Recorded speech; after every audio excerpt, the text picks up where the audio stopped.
This is a short person's bike. Well, I can't thank you enough for all that's been said, for all that have come today. You're touching my heart in a couple of very important areas. And one, of course, is the Children's Campaign Fund. But the real inspiration for that, for me, was being a parent. And that is always my inspiration. And we have a slight miracle here that both of my daughters actually came to a Children's Campaign Fund event. And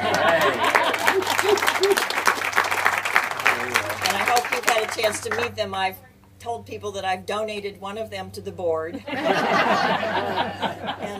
so that's very heartwarming. But I could never have been the kind of parent that I was, that I wanted to be, without the kind of support that I had. I got it from friends and family. I got it from the community college. And we had financial resources. So Esther came 2 days a week and let me go out and talk to adults. And those were the kinds of things that saved my sanity and gave me creativity and all that kind of stuff. And so many children are missing that.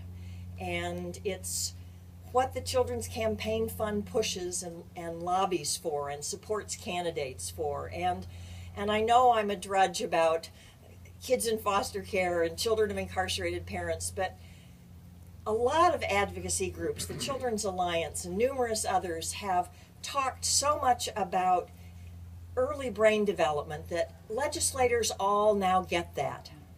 And pretty soon they're all going to understand adolescent brain development. And that's going to make a major difference in some of our public policy. You know, good old Bobby Bridge walks in the door and hands me a newspaper article because she knows how much I care about this. But you shouldn't both waste lives and waste dollars at the same time. There's just something inappropriate about that. So thank you so very much. I do have to say that my children have been subjected to all of this. They have been so thoroughly brainwashed. And I just have to tell you one story. And this goes back to when they were about 10. And because I was involved with the Children's Campaign Fund and we didn't have any staff at that time, we were always doing mailings at our house. And the kitchen and the family room were connected. And so they were not really allowed to just sit and watch television when a mailing had to go out. They had to put on stamps, they had to put on labels. And this is the example of the extent to which they were indoctrinated. So I'm working in the kitchen and they're working down in the family room, and this voice comes up and it says, "Mom, do we have to keep these in zip code order?"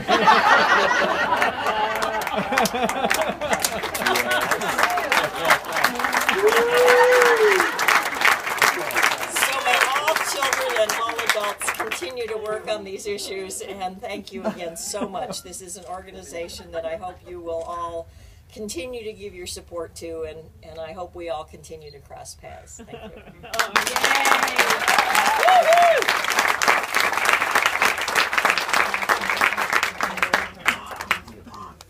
I think you're supposed to go eat more now. One more thing.